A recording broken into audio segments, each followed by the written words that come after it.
हरे कृष्ण। ओम अज्ञानतिमिरान्धस्य ज्ञानञ्जनशलाकया चक्षुर्मिलितं येन तस्मै श्रीगुरुवे नमः। श्रीचैतन्यमनोभीष्टं स्थापितं येन भूतले स्वयं रूपः कदा मह्यं ददाति स्वपदान्तिकं। वन्देऽहं श्रीगुरौ श्रीयुतापदकमलं श्रीगुरून् वैष्णवांश्च श्रीरूपं साग्रजातं सहगण रघुनाथान्वितं तं सजीवं साद्वैतं सावधूतं परिजन सहितं कृष्ण चैतन्य देवं श्रीराधाकृष्णपादान् सहगण ललिता श्रीविशाखान्वितांश्च। हे कृष्ण करुणा सिंधु दीनबंधु जगत्पते गोपेश गोपिका कांत राधा कांत नमस्तुते। तप्त कांचन गौरांगी राधे वृंदावनेश्वरी विश्वभानुसुते देवी प्रणमामि हरिप्रिये। वाञ्छाकल्पतरुभ्यश्च कृपा सिन्धुभ्यैव च पतितानां पावनेभ्यो वैष्णवेभ्यो नमो नमः। जय श्री कृष्ण चैतन्य प्रभु नित्यानंद श्री अद्वैत गदाधर शिवासादि गौर भक्तवृंद। हरे कृष्णा कृष्णा कृष्णा हरे हरे, हरे राम राम राम हरे हरे। नमो विष्णुपादाय कृष्णप्रेष्ठाय भूतले श्रीमते भक्तिवेदांत स्वामिन्निति नामिने। नमस्ते सारस्वते देवे गौरवाणी प्रचारिणे निर्विशेष शून्यवादी पाश्चात्यदेशतारिणे। हरे कृष्ण। भगवद गीता अध्याय 3 कर्म योग श्लोक संख्या 11। देवान् भावयतानेन ते देवा भावयन्तु वः परस्परं भावयन्तः श्रेयः परमवाप्यसः। यज्ञों के द्वारा प्रसन्न होकर देवता तुम्हें भी प्रसन्न करेंगे और इस तरह मनुष्यों तथा देवताओं के मध्य सहयोग से सबों को संपन्नता प्राप्त होगी। तो पहला तो हमें समझना है। इससे पहले हमने सुना था कि भगवान ने यज्ञ करने की प्रावधान सृष्टि के प्रारंभ में ही रखा। जीवों को बताया कि संसार में आए हो तो तुम्हें अपने ही बल पर सब कुछ प्राप्त नहीं होगा। कुछ लोगों को अलग अलग जगह पर कुछ को प्रसन्न करना पड़ेगा। हाँ, तो अलग अलग जगहों पर कुछ कुछ संपदा भगवान ने रखी हुई है। उनके कुछ नियंता बनाए हैं, कंट्रोलर। वहाँ संपदा मतलब प्रॉपर्टी, वहाँ पर जाओगे तो वहाँ से ये मिले उस व्यक्ति को। जैसे अलग अलग डिपार्टमेंट होते हैं, अगर आपको कुछ विद्युत डिपार्टमेंट से कुछ चाहिए then you write a letter, उसके साथ कॉरेस्पॉन्डेंस करते हैं, है ना। अलग अलग सफाई कर्मचारी, हेल्थ मिनिस्ट्री, अलग अलग मिनिस्ट्री है, उस मिनिस्ट्री के अलग अलग हेड्स हैं। उन हेड्स के साथ हमें कई बार बातचीत करनी पड़ती है, उनसे कुछ परमिशंस लेनी पड़ती हैं, फिर वो कुछ प्रदान करते हैं। हाँ, कई बार हमें कुछ टैक्सेस जमा करने पड़ते हैं। आपको नया बिजली का कनेक्शन चाहिए तो आपको वहाँ पर कुछ डिपॉजिट करना पड़ता है। जल का पानी का कनेक्शन चाहिए तो वहाँ पर कुछ डिपॉजिट करना पड़ता है, कई बार कई अलग अलग इनकम टैक्स में कुछ डिपॉजिट करना पड़ता है, सेल टैक्स में भी कुछ डिपॉजिट करना पड़ता है, नगर निगम में भी डिपॉजिट करना पड़ता है, टोल टैक्स में भी डिपॉजिट करना पड़ता है कि नहीं। किस किस को प्रसन्न करना पड़ता है, करना पड़ता है। अब अगर सही तरीके से रहना है सड़कों पर, नगर के अंदर, कंट्री के अंदर, तो इन सब को कुछ ना कुछ देना पड़ता है, राइट। पढ़ने के लिए भी यूनिवर्सिटीज़ को कुछ देना पड़ता है। कितनी जगह पर हमें देना पड़ता है। ये किसने डिसाइड किया सब कुछ? सरकार ने, गवर्नमेंट ने नॉर्म्स बना रखे हैं कि ये वाले पे ये तरीका है, इसके लिए इतना फीस जाएगी, इतना टैक्स जाएगा, इतना डिपॉजिट जाएगा, है ना। ये रिफंडेबल होगा, ये नॉन रिफंडेबल होगा। लेकिन ये सारा का सारा पैसा अल्टीमेटली कहाँ जा रहा होता है? उसी मिनिस्ट्री के पास जा रहा होता है। हाँ, ट्रैफिक मिनिस्ट्री के पास जा रहा होता है। तो ट्रैफिक मिनिस्ट्री तो माला माल हो जाएगी। हाँ, और फॉरेस्ट मिनिस्ट्री कंगाल रह जाएगी। फॉरेस्ट मिनिस्ट्री कोई जा ही नहीं रहा है। किस मिनिस्ट्री का जाता है सारा पैसा? ये जाता सारा का सारा एक ही जगह पे है ना। सेंट्रल गवर्नमेंट का सेंट्रल गवर्नमेंट में, स्टेट गवर्नमेंट का स्टेट गवर्नमेंट में। फिर क्या होता है? सेंट्रल गवर्नमेंट चला गया, फिर वहाँ से फिर वापस इन्हीं लोगों के पास आता है सैलरीज के रूप में। समझ में आ रही बात? यानी कि डिपार्टमेंट चाहे पुलिस के हों, चाहे फॉरेस्ट के हों, चाहे वटेवर, ये डिपार्टमेंट अपने आप में इंडिपेंडेंट नहीं है। ऐसा नहीं है कि जितना कमा लेंगे ये सब इनका हो जाएगा। समझ में आ रही है बात? बड़ा इंपॉर्टेंट पॉइंट है। ये पैसा सारा के सारा एक्यूमुलेट होके सेंट्रल गवर्नमेंट के पास जाता है और सेंट्रल गवर्नमेंट से इनके पास फिर से ग्रांट आती है जिससे इनकी सैलरीज और बोनसेस आते हैं। उसी तरीके से हम लोग अलग अलग देवी देवताओं को प्रसन्न करते हैं, माना अलग अलग यज्ञों के माध्यम से, कार्यों के माध्यम से। हाँ, इसका मतलब ये नहीं है कि देवी देवता उस धन के, उस संपत्ति के अधिकारी बन जाते हैं। देवी देवताओं को वो धन एक तरह से भगवान को जमा करना पड़ता है और भगवान के द्वारा उनका पोषण होता है। समझ में आया? इसको कौन सी लीला में साबित किया भगवान ने? गोवर्धन लीला में भगवान ने साबित किया कि यदि आप इस इंद्र को सब कुछ दे रहे हो तो इंद्र इसका हकदार नहीं बन गया। वो आपको बारिश देने से मना नहीं कर सकता है, क्योंकि वो सारा का सारा इंद्र के पास जो जमा हो रहा है, Indra has to deposit it to Krishna. इसलिए यदि आप कृष्ण को डिपॉजिट कर देंगे तो it is as good as depositing it with Indra. समझ में आया? समझ में आ रहा है? बिल्कुल इसी तरीके से हमें समझना है इसको। इसलिए जब यहाँ पर बताया गया कि यज्ञों के द्वारा प्रसन्न होकर देवता तुम्हें प्रसन्न करेंगे, इसका मतलब ये बिल्कुल भी नहीं था कि आप जाके देवताओं को प्रसन्न करने लगे। अरे समझ में आ गया, यहाँ का इंचार्ज तो ये है, इसकी जेब गरम करो बस हमारा काम हो जाएगा। ऐसी इंसान की नियति है। उसको जैसे पता चलता है कि ये बंदा मेरे काम का है, तो चाहे वो ऑथराइज ना हो, लेकिन हम उसके जेब में कुछ डाल देते हैं जिससे हमारा काम निकल जाता है। तो देवताओं की पूजा करना इज़ लाइक दैट। इसका मतलब हम किसके विरोध में जा रहे हैं?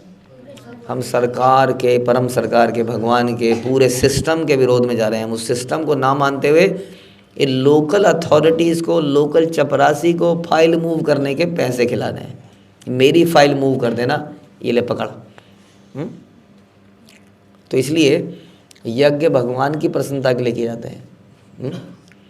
भोक्ताराम यज्ञ तपसाम, सारे यज्ञों का भोक्ता मैं हूँ।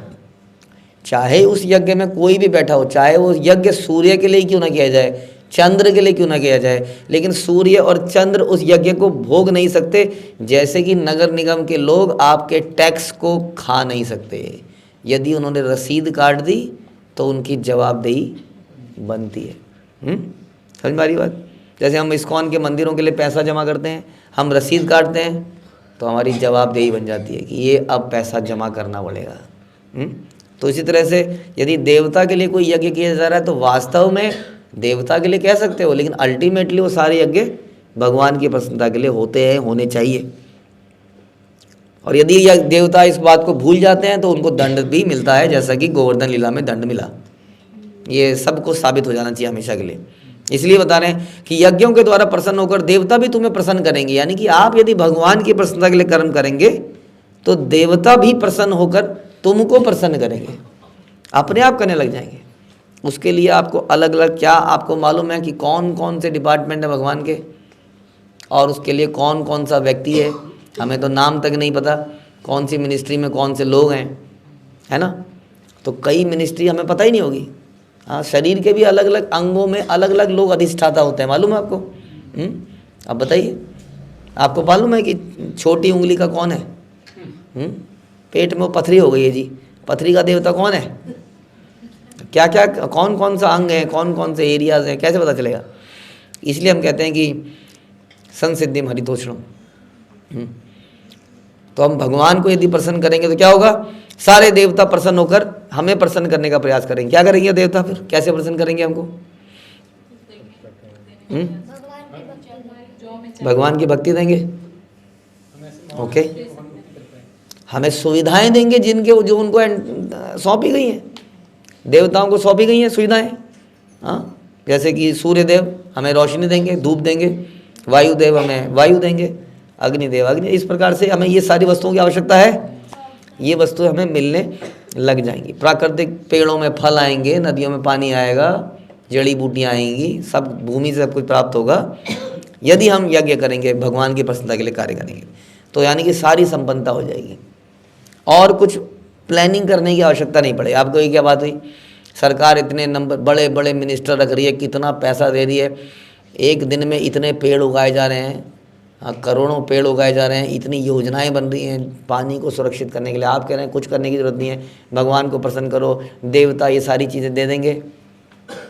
इसको प्रैक्टिकली कैसे समझेंगे हम? इसको प्रैक्टिकली ऐसे समझेंगे, जहाँ पर भगवान की प्रसन्नता के लिए जो व्यक्ति रहते हैं वहाँ पर प्राकृतिक चीज़ों की कमी रहती नहीं, क्योंकि इंसान इंसान की तरह जीता है और प्रकृति को एक्सप्लॉइट नहीं करता है, उसका शोषण नहीं करता है, वो मतलब ही नहीं होता है, केवल अपने मतलब के लिए नहीं जीता है। वो ऐसा नहीं करता कि आज मैंने इस प्लास्टिक को यूज़ कर लिया विदाउट थिंकिंग कि ये प्लास्टिक हमारे जीवन से कभी ख़त्म नहीं होगा। उसके बाद आज मैंने एक पन्नी को यूज़ किया, प्लास्टिक की पॉलीथीन को यूज़ किया, उसके बाद वो पॉलीथीन हमेशा हमेशा के लिए जीवित रहेगी और पोल्यूशन क्रिएट करती रहेगी।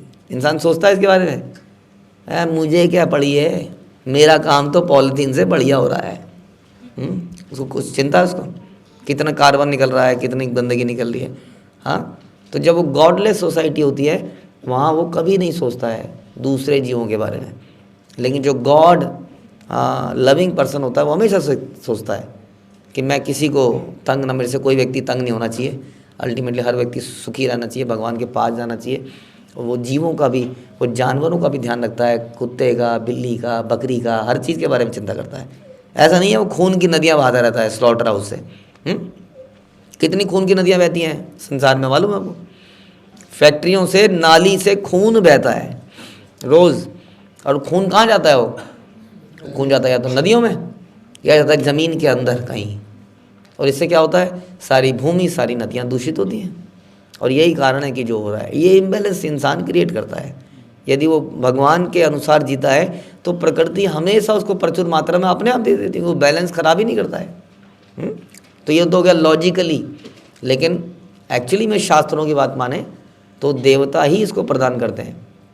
यदि वो देखते हैं कि ये व्यक्ति भगवान के अनुसार जीवित है, जी रहा है, तो इसलिए देवता प्रसन्न होकर सब कुछ हमें भी प्रसन्न करेंगे। और इस तरह मनुष्य तथा देवताओं के मध्य सहयोग से सबों को संपन्नता प्राप्त होगी। तो there is always a need of what, cooperation. Cooperation के बिना आप कभी संसार में नहीं रह सकते हैं। जब व्यक्ति बहुत ताकतवर अपने आप को समझने लगता है तो क्या सोचता है, मुझे किसी की ज़रूरत नहीं है, हाँ मैं सब कुछ अपने आप कर लूँगा। आपके स्कूल में, कॉलेजेस में भी जो व्यक्ति, लड़का बहुत या बच्चा है, बच्ची बहुत इंटेलिजेंट है, वो क्या सोचती है, मुझे क्या ज़रूरत है, बढ़िया ही, मैं नहीं बात करती किसी से। अहंकार आ जाता है ना उसके अंदर। अब जो बेचारा कम जानता है या अपने का निम्न मानता है, सब बना के रखता हूँ, पता नहीं कभी कोई सवाल इससे पूछना पड़ जाए, कोई चीज़ इससे पूछनी पड़ जाए। ऐसा हो सकता है कि समझदार आदमी भी कभी कोई चीज़ ना समझ पाए, हो सकता है ऐसा। तो कैसे रहना चाहिए फिर हमें कोऑपरेशन के साथ रहना चाहिए। पता नहीं कौन खोटा सिक्का भी काम आता है, सुना था कहावत? क्या सुना था? खोटा सिक्का भी काम है। खोटा सिक्का होता है जो सिक्का खराब हो गया है, घिस गया है, बेकार हो गया है, कभी कभी वो भी काम आ जाता है। हाँ, तो जिस व्यक्ति को आप बेकार समझ रहे थे, छोटा सा आयुष हमारी क्या हेल्प करेगा बेचारा, ये किस काम का है?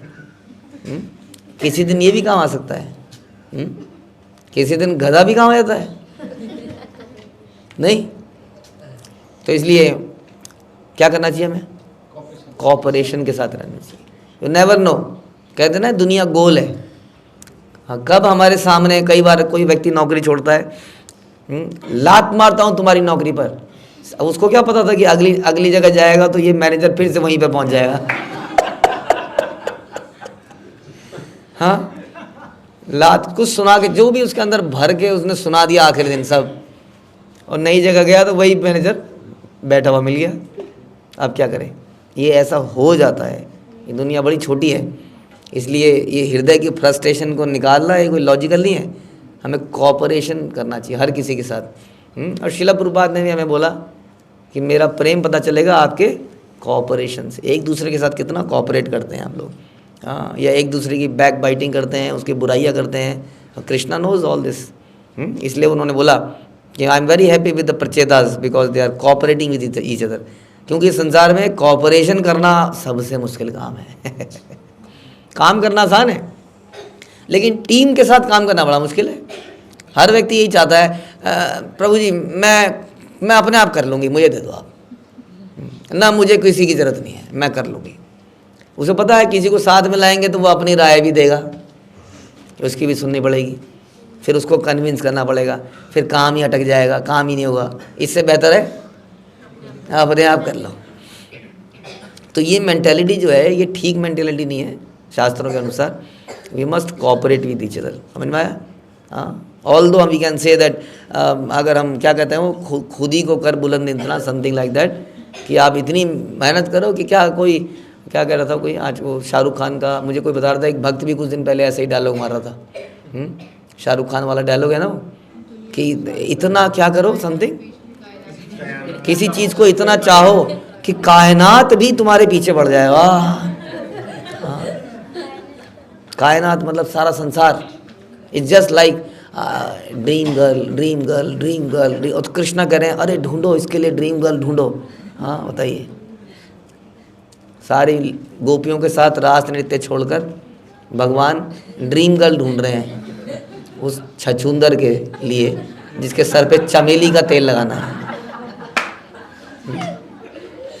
ये सुना है?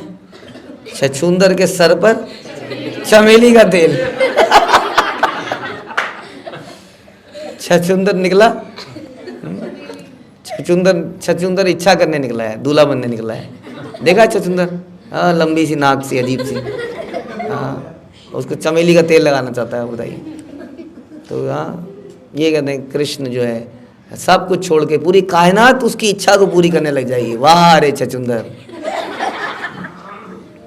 तो ऐसे काम चलता नहीं है दुनिया के अंदर। हाँ, nobody you are nothing. हाँ, वो याद है ना वो who was that person, Brahmananda Prabhu, और वो जिसको प्रभुपाद ने रियलाइज किया था कि who you are, a dot, not even a dot in the universe. तो हु आर वी? हाँ, इसलिए क्या करना चाहिए? Best policy is cooperate with each other always, अपने को मेंबर्स के साथ। हाँ, सबसे ज़्यादा दिक्कत यही है, अपने सीनियर्स के साथ तो कौन, हर कोई कोऑपरेट कर लेता है। प्रॉब्लम ही आती है जब इक्वल्स के साथ कोऑपरेट करना पड़ता है। हाँ, देवताओं के साथ तो कर ही लोगे आप लोग। तो यहाँ बता रहे हैं कि मनुष्य तो देवताओं के मध्य सहयोग से सबको संपन्नता प्राप्त होगी। हाँ, इसलिए इसको कहते हैं यूनिवर्सल ब्रदरहुड भी कह सकते हैं। When we think that the Krishna every, हर कोई भगवान का पार्ट एंड पार्सल है, तो अपने आप सहयोग बन जाता है। ओके, इस व्यक्ति की आवाज़ थोड़ी सी कर्कश है, हाँ, थोड़ी सी ऐसा बोलती है, कोई बात नहीं। हाँ, शी इज़ ऑल्सो सर्विंग, ये व्यक्ति भी सर्व कर रहे हैं। आई नो थोड़े से ढीले हैं, लेकिन क्या करें, कोई बात नहीं, टॉलरेट करते हैं, कोऑपरेट करते हैं, नो प्रॉब्लम। कई बार ढीला आदमी काम आ जाता है ना, कछुए की तरह आ जाता है कि नहीं? आपको याद है वो शेर को एक चूहे ने कैसे निकाला था एक बार, हाँ, नेट से, तो चूहा काम आ जाता है, बताइए। तो ढीला आदमी भी काम आ सकता है, तेज भी काम आ सकता है, मोटा भी काम आता है, पतला भी काम आ जाता है। इसलिए क्या करना है, सबके अंदर भगवान ने कुछ गुण दिया, पता नहीं कौन कब आ जाए। इसलिए cooperate cooperate and cooperate. Cooperate कब करेंगे? जब पॉजिटिवली देखेंगे हर व्यक्ति को। हाँ, सोचेंगे कृष्ण का पार्ट एंड पार्सल है, ओके, नो प्रॉब्लम, समझ में आ रहा है? इससे क्या बनेगा? सहयोग बना रहेगा और संपन्नता हमेशा रहेगी। तो देवताओं के लिए भी आप ऐसे समझ सकते हैं, जब आप भगवान के लिए कुछ कार्य करेंगे और देवताओं को भी रिस्पेक्ट करते रहेंगे, how can you blame them और डिफेम देम? वो कृष्ण के ही नियुक्त किए गए व्यक्ति हैं, तो हमें उनको पूजने की ज़रूरत नहीं है, लेकिन उनके साथ भी कोऑपरेशन की आवश्यकता है, अंडरस्टैंडिंग कि वो हैं, उनका भी कोई रोल है, उनको भी रिस्पेक्ट देते हुए हम लोग सब संपन्नता को प्राप्त करेंगे। लेकिन अगेन ओनली इफ़, और अगर यदि हम देवता विशेष को ही प्रसन्न करने का प्रयास करेंगे तो क्या हो जाएगा? घूसखोरी। और भगवान, घूसखोरी का मतलब बताइए, बाद में बताएंगे। और भगवान ऐसे में क्या करेंगे? भगवान के वहाँ पर अदालतें नहीं लगती हैं, लोकपाल और क्या क्या होता है वो, उसकी ज़रूरत नहीं पड़ेगी वहाँ पर। वहाँ तो तुरंत फैसला है। हाँ, ये घूसखोरी करता हुआ पकड़ा गया, यमराज जी इतने बजे इसको ले जाना, इस पर इस कढ़ाई की, तेल की कढ़ाई में तल देना। तो that it's like that very clear statement. इसलिए बी केयरफुल कि हम घूसखोरी ना करें, देवताओं को अलग से प्रसन्न करने का प्रयास ना करें। हरे कृष्णा। श्रील प्रभुपाद की जय, भगवद गीता की जय।